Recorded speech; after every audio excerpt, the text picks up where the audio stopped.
So hello guys, स्वागत है सभी का फिर से और एक न्यू वीडियो में। तो गाइस आज हम लोग बात करने वाले हैं हाल ही में आई हुई हनुमान मूवी के बारे में, जो कि इस समय काफी ज्यादा ही पॉपुलर में चल रही है मूवी। तो चलिए मूवी शुरू करते हैं। तो मूवी की शुरुआत में माइकल नाम के एक बच्चे को देखते हैं जो कई सारे सुपर हीरो मूवीज देख रहा होता है और बार बार उनकी तरह बनने का ट्राई करता है, लेकिन वो हर बार ही फेल हो जाता है और फिर सीन चेंज होता है। तेरे नाम के लड़के को कुछ लड़के पीट रहे होते हैं, तभी वहाँ पर माइकल आता है और उन सारे लड़कों को पीट कर भगा देता है। फिर वो माइकल का अच्छा दोस्त बन जाता है। इसके बाद माइकल रात के समय अपने छत पर होता है और वो सुपरमैन की तरह उड़ने का ट्राई करता है, जो कि दूर से सीढ़ी भी देख रहा था। लेकिन जैसे माइकल छत से कूदता है तो उसका पैर टूट जाता है और फिर माइकल के पापा उसे खूब डांटते हैं और उसकी सारी सुपर हीरोज की डीवीडी फेंक देते हैं। तो माइकल की माँ कहती है ये सब सुपर हीरो रियल नहीं होते हैं, अगर सुपर हीरो बनना ही है तो बिना पावर की लोगों की मदद करो और वही सुपर हीरो ही होते हैं। और फिर माइकल अपनी माँ की बात नहीं मानता और अब माइकल सेबी के साथ बैठा हुआ होता है। वो सेबी को कहता है कि तुम्हें पता है जितने भी सुपर हीरो होते हैं उनके माँ बाप पहले मर चुके होते हैं, तभी तो उनके पास ऐसी पावर्स आई है। और फिर हम देखते हैं कि माइकल अपने घर के बाहर खड़ा है और उसके घर में आग लग रखी है।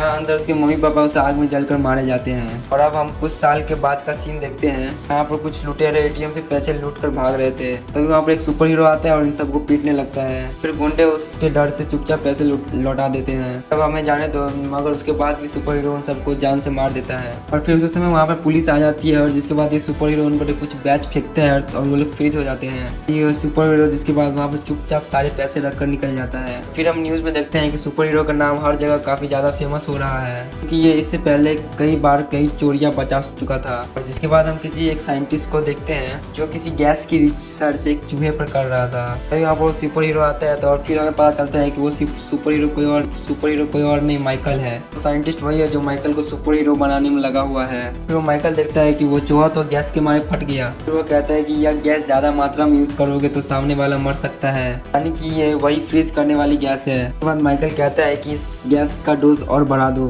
इसके बाद हमें हनुमान जी की कहानी दिखाते हैं, जहाँ हनुमान जी सूरज को खाने के लिए चले गए थे।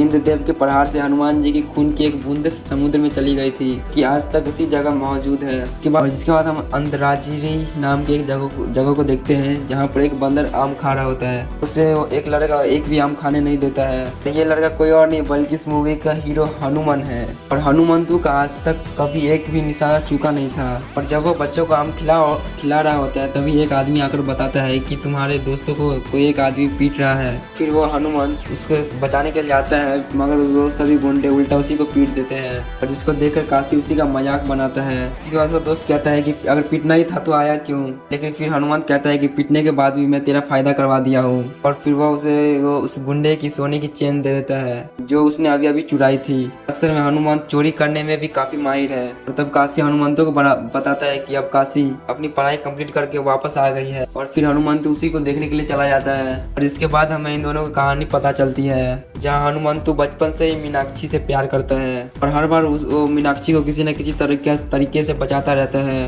क्योंकि हनुमंतु जहाँ पर भी खतरा देखता था वो अपने निशाने से उसे गिरा देता था। और हर बार मीनाक्षी को उसे एक कंचा मिलता था जिसे वो संभाल कर रख लेती थी। लेकिन वो मीनाक्षी आज तक उस लड़के को ढूंढ रही है जिसके वो कंचे थे। इसके बाद हनुमंतु अपने घर जाता है तो लड़के वाले देखते हैं तो उसकी बहन को देखने आए थे और अब वो वापस जा रहे थे। और तब हनुमंतु अपनी बहन का मजाक बनाने लगता है कि तेरी आवाज़ सुनकर ये लोग लौट गए होंगे। जैसे 5 वाली दादी कुछ बताने वाले होती है तो उसकी दीदी उसे चुप कराकर भगा देती है। और हम देखते हैं कि ये दोनों भाई बहन आपस में खूब लड़ते तो हैं, एक दूसरे से प्यार भी बहुत करते हैं। फिर खाना खाने के बाद हनुमंतु को किचन में रखा हुआ एक डब्बा दिखता है, उसकी माँ बहन पैसे रखते हैं, लेकिन वह डब्बा हनुमंतु से खुलता ही नहीं। और वह उस डब्बे से पैसे चुरा कर जिसके बाद जाने लगता है। उसकी बहन देख लेती है और कहती है कि पैसे संभाल कर खर्च करना, यानी कि वो हनुमंतु के चोरी की आदत से वाकिफ थे। और तभी गांव में एक बिगुल बजता है और सभी गांव वाले बीच अखाड़े के पास पहुंच जाते हैं। तब हमें पता चलता है कि इस गांव में 8वीं रक्षा के लिए पॉलीगार्ड रहते हैं, जो गांव को दुश्मनों से बचाते हैं। और अपना मनोरंजन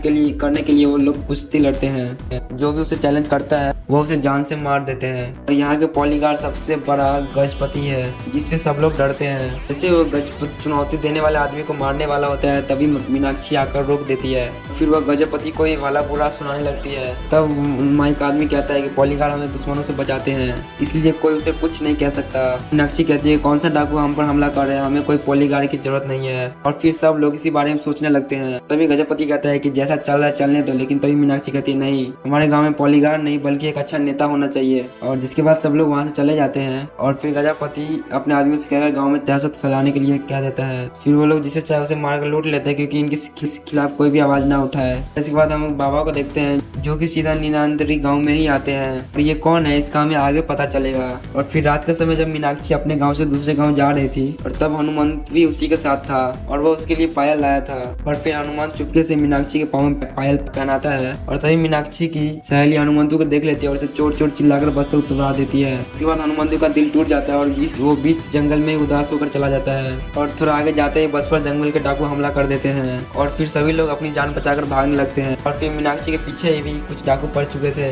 तभी थोड़ा आगे जाकर हनुमंतु को एक टाइगर दिखता है और जिसे देखकर हनुमंतु वहां से भागता है और सीधा मीनाक्षी के आसपास पहुंच जाता है। और फिर हम देखते हैं कि बल्कि वो टाइगर कोई और नहीं वही बाबा है। उन्होंने किसी कारण से वहां पर पहुंचाया है हनुमंतु को। और जब डाकू मीनाक्षी को पकड़ कर मारने वाले होते हैं तभी हनुमंतु को मीनाक्षी की चैन मिलती है और वो एक ही निशाने से मीनाक्षी की जान बचा लेता है। लेकिन अब ये सारे डाकू हनुमंतु के पीछे पड़ जाते हैं और उसे घेर कर मारने लगते हैं। और फिर एक डाकू उसे जान से मारने के लिए समुद्र में फेंक देता है जहाँ हनुमंतु के हाथ में मीनाक्षी की चैन थी। तभी उसके हाथ से वो चैन पानी में नीचे जाने लगता है। फिर हनुमंतु भी उसे पकड़ने के लिए आगे बढ़ता है और वो तैरता तैरता उसी जगह पहुंचता है जहाँ हनुमान जी की एक रक्त गिरी थी और वो जगह आज भी चमक रही थी। फिर उसी जगह पर वो चैन भी अटकी हुई थी। फिर तब हनुमंत उस चमकती हुई चीज और चैन को उठा लेता है और इसे हम आज मीनाक्षी को देखते हैं कि उसे आज भी उस जगह पर कंचे मिलते हैं। वो सोचने लगते हैं कि वो लड़का आज ही मुझे बचा गया लेकिन मैं उसका चेहरा नहीं देख पाई। इसके बाद हम देखते हैं कि हनुमंतु बहकर समुद्र के किनारे पहुंच चुका था और उसे गाँव के मछुआरे घर तक उसे लेके आते हैं। उसके बाद उसका इलाज चलता है और फिर काशी जल्दी से जाकर मीनाक्षी को बुलाता है। हनुमंतु का जान का खतरा है इसलिए जल्दी जाकर उसका इलाज करो और उसके हाथ और पैर सब टूट रखे हैं। सुनकर मीनाक्षी भी काशी के साथ जाने लगती है और तब हम हनुमंतु को देखते हैं जिसे होश आता है और वो उसे मीनाक्षी के लॉकेट को देखने लगता है। तभी वो सूरज की रोशनी से उस लॉकेट की साथ वाली मणि भी चमकती है। वो सीधा हनुमंतु के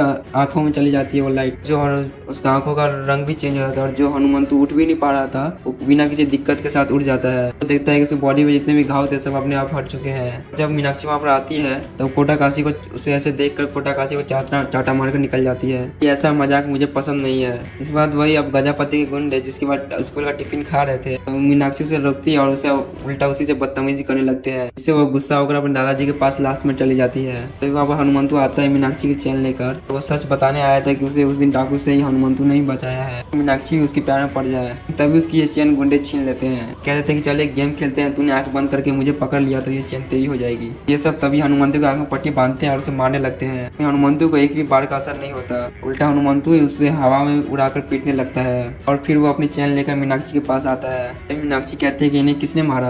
हनुमंतु कहता है कि मैंने, मेरे पास इतनी पावर जो है। फिर उसे हनुमंतु पर विश्वास ही नहीं होता। फिर हनुमंतु कहता है कि मैं तुम्हारे लिए कुछ लाया हूँ। वो जैसे अपना हाथ आगे करता है तो उसके हाथ से चैन गायब थी। उसे बंदर ने चुरा लिया था और वो वहाँ से भाग गया था। और फिर हनुमंतु कहता है कि वैसे मैंने इस गुंडे को मैं नहीं मारा है। और फिर जब हनुमंतु ने पावर दिखाने लगता है तो उल्टा उसे ही चोट लग जाता है। सोचने लगता है कि अभी तो मेरे पास पावर थी, अब ये कहाँ चली गई। फिर रात को हनुमंतु उसी मणि को लेकर सो जाता है। फिर सुबह देखता है कि ये तो सूरज की रोशनी में चमक रही है। फिर उसे समझ आता है कि ये पावर सिर्फ सूरज की रोशनी में ही काम करती है। उसके बाद वो ये सब काशी को जाकर बताता है और विश्वास न करने पर वो काशी को अपनी पावर्स की झलक दिखाता है। काशी कहता है ये तो नॉर्मल है, ऐसा करो तुम ट्रेन को रोक कर दिखाओ। और हनुमंतु ट्रेन रोकने चला जाता है। जैसे ट्रेन हनुमंतु से टकराती है वो दूर जाकर गिरता है। काशी को विश्वास हो जाता है कि उसके पास पावर तो है। फिर हम एक सत्या नाम के लड़के को देखते हैं जो उसकी दुकान के पास बैठा था। तब उसकी नजर बंदर के सोने के चैन पर पड़ती है और वो चैन लेने के लिए बंदर को केला पकड़ाता है और चैन ले लेता है। मीनाक्षी वहाँ बच्चों के साथ आती है और उसकी नजर चैन पर पड़ती है। मीनाक्षी सत्या से पूछती है कि ये चैन आपकी है क्या। तो सत्या के पेट में घाव देखता है। इसके बाद वो मीनाक्षी समझ जाती है कि वो ये वही लड़का है कि जो मुझे मेरी जान बचा रहा था। सत्या भी उसे झूठ बोलकर चैन दे देता है कि हाँ मैं ही हूँ वो लड़का जो अब तक तुम्हारे सामने नहीं आया था। ये कहकर हनुमंतु मीनाक्षी के पास से जा रहा था कि उसे वो अपनी पावर्स दिखा पाए। वो देखता है कि मीनाक्षी तो सत्या के साथ घूम रही है।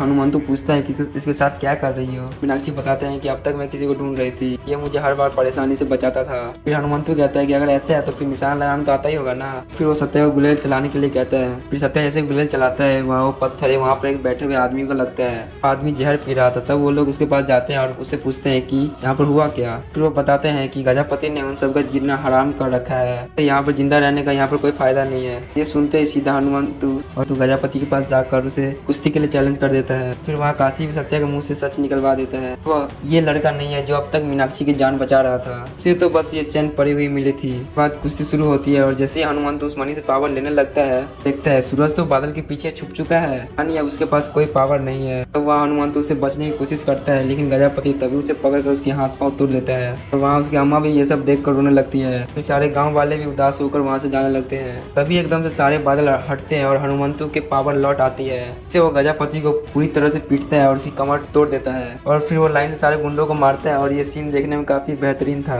फिर जहाँ देखने में हमें लगता है कि स्वयं हनुमान जी बैठे हो। इसके बाद हनुमंतु ऐलान करता है कि आज के बाद इस गाँव में कोई भी पोलीगार्ड नहीं होगा और हम एक नेता चुनेंगे जो इस गाँव को चलाएगा। अभी वहाँ पर फिर माइकल हेलीकॉप्टर से आ जाता है और फिर कहता है, वो गाँव वालों को कहता है कि हम लोग इस गाँव का निर्माण करना चाहता हूँ। और फिर तभी मीनाक्षी कहती है कि यहाँ पर हमें एक हॉस्पिटल चाहिए। फिर माइकल कहता है ये तो ठीक है, ये तो आसान बात है। इसके बाद हमें माइकल के असली इरादों के बारे में पता चलता है। हनुमंतु जब ट्रेन के सामने आया था तब उसकी वीडियो एक आदमी ने बना ली थी। उसी वीडियो को देखकर माइकल हनुमंतु के पीछे यहाँ तक आया था क्योंकि उसे हनुमंतु की पावर चाहिए था। और यहाँ माइकल को जानना था कि हनुमंतु को पावर ये आती कहाँ से है। इसी बारे में अब सीबी हर जगह पता करता है, लेकिन अब उसे हनुमंतु के पावर के बारे में कुछ भी पता नहीं चलता। और फिर उस बीच में एक माइकल ऐसी चाल चलता है कि वो गाँव वालों को मारने वाला होता है। वहाँ आकर हनुमंतु सबको बचा लेता है। माइकल उसे वहाँ पर अभी भी सोचता रह जाता है कि इसके पास इतनी पावर आ कहाँ से रही है। और फिर रात के समय हनुमंतु अपनी बहन का मजाक उड़ा रहा होता है और तब उसे बुरी दादी आकर बताती है कि ये यही बहन तेरे लिए शादी नहीं कर रही है, क्योंकि उसे लगता है कि शादी के बाद तेरा क्या होगा। और ये सुनकर हनुमंतु उदास हो जाता है कि वो अपनी बहन की खुशियों के बारे में तो सोच ही नहीं रहा। इसके बाद अगली सुबह होता है हनुमंतु अपनी बहन की सारी काम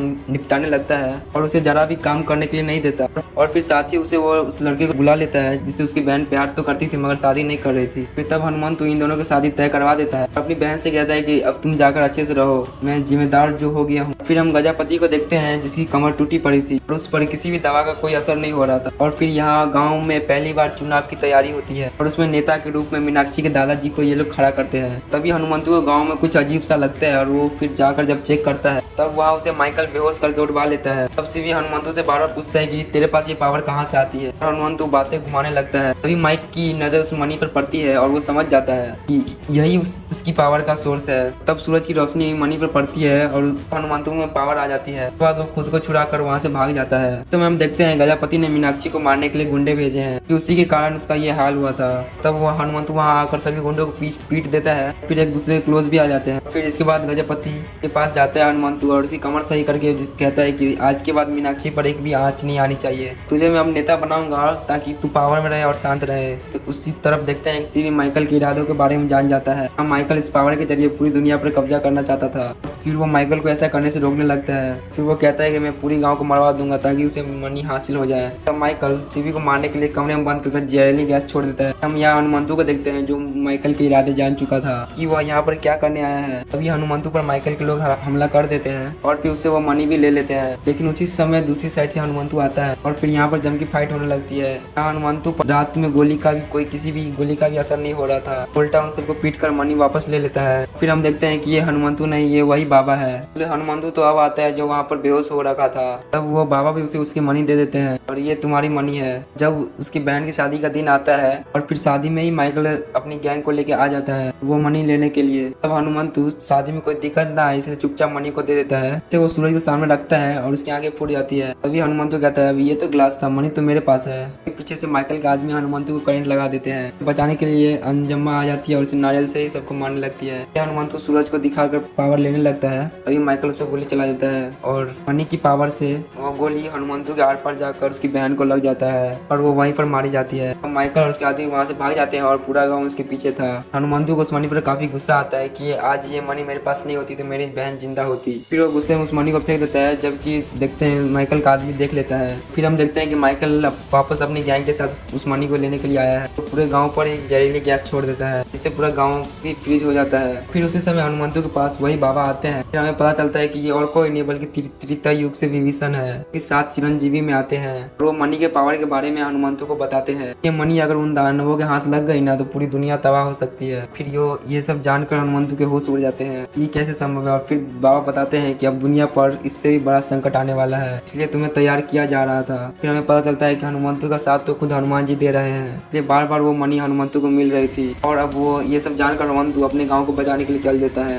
हालांकि अभी हनुमंतु के पास वो मनी नहीं था, लेकिन उससे कैसे भी करके उसे इस गाँव को बचाना था। हनुमंतु का साथ शिव आकर देता है, क्योंकि शिव ने उसकी जान बचा लिया था। साथ प्रजापति भी उसको साथ देने के लिए आ जाता है। वो सब गैस से बचने वाले डिवाइस पहनकर सभी गुंडों को मार देते हैं। और फिर माइकल उन सब के पास आता है और फिर वो बंदर आता है जो शुरू में उसे परेशान कर रहा था। तो मनी हनुमंतु की तरफ फेंक देता है। तो मनी को देखते ही हनुमंतु के पास उसकी पावर आ जाती है और फिर वो सभी गुंडों को मारने लगता है। और फिर जब माइकल हनुमंतु से लड़ता है तो चुपके से मनी चुरा लेता है। मौका मिलते ही वहाँ हेलीकॉप्टर के जरिए से भागने लगता है। लेकिन अब हनुमंतु एक गदा लेकर सीधा पहाड़ पर पहुंच जाता है। सीधा जाकर हेलीकॉप्टर पर दे मारता है और वो ब्लास्ट हो जाता है और इसी ब्लास्ट के कारण मनी टूट जाती है। मनी टूटने से वो अंदर का जो रक्त होता है वो सीधा जाकर हनुमंतु की आंखों में जाकर गिर पड़ता है, जिससे हनुमंतु के पास हमेशा के लिए पावर आ गई थी। फिर वह विभीषण यानी कि वो बाबा आकर से कहते हैं अब ये मनी फूटने के कारण कोई भी असुर नहीं रुकने वाला और सबके सब अब यहाँ पर आएंगे और जल्दी यहाँ पर भयानक युद्ध होगा। और तभी हनुमान जी को याद करते हैं कि मुझसे जितना हो सका मैंने कर दिया, अब आप इस दुनिया को असुर द्वारा तबाह होने से बचा सकते हैं। और ये पुकार हनुमान जी तक पहुंच जाती है। धरती पर ही बैठे किसी गुफा में राम नाम की तपस्या कर रहे थे कि हनुमान जी के ऊपर से बर्फ टूटती है और हम हनुमान जी को देख पाते हैं। साथ ही यहाँ पर ये मूवी खत्म होती है और हमें बताया जाता है कि इसका सेकंड पार्ट 2025 में आएगा। तो आपको ये वीडियो कैसे लगी हमें कमेंट में जरूर बताना। अगर वीडियो पसंद आए तो लाइक एंड सब्सक्राइब जरूर कीजिएगा। धन्यवाद।